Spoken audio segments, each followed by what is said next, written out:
And welcome to another video by All American Computer Repair. Today we're talking about the Target data breach, data hack.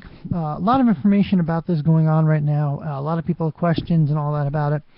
So I just wanted to address it. First thing, there's a lot of things you can do to protect yourself as far as the Target hack.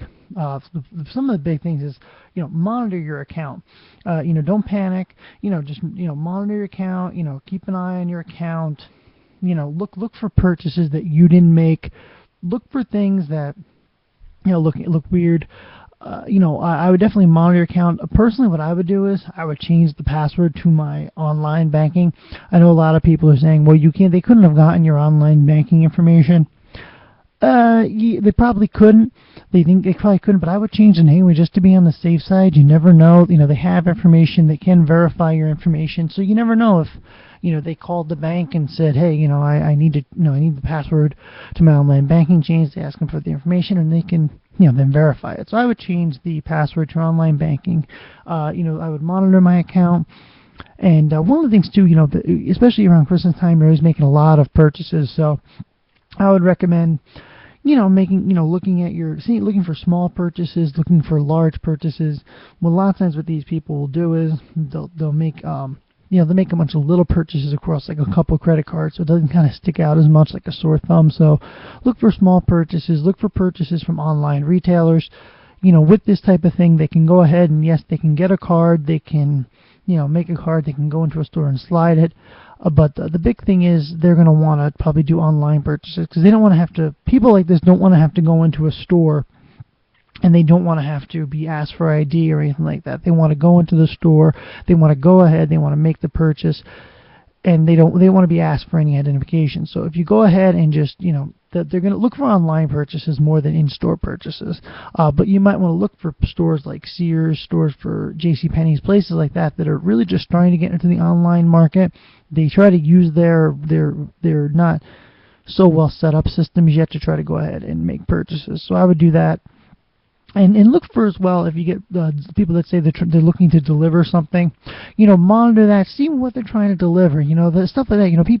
People very, very much try to go ahead and really try to, go ahead and really, look for anything just out of the ordinary like that. I know myself, I had a situation one time where my card got taken, and all of a sudden they started getting calls from Sears. I ordered a washer dryer. Well, I never ordered a washer dryer, so it was one of those things where, people were really, they were trying to, so I asked, well, what are you delivering? And I started getting a feel for it. And then lo and behold, a couple days later when I called Sears, they ended up saying, well, you just bought a washer dryer on your Sears card online about a month ago. Well, stuff like that you got to really be careful of.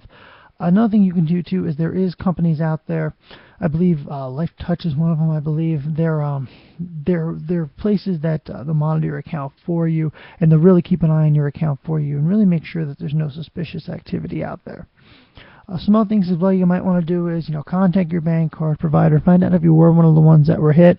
What I would do, even if, if you think, if your bank says, well, you weren't hit, but you were at Target between, Black Friday and Christmas, I would say change my card anyway. Change your card.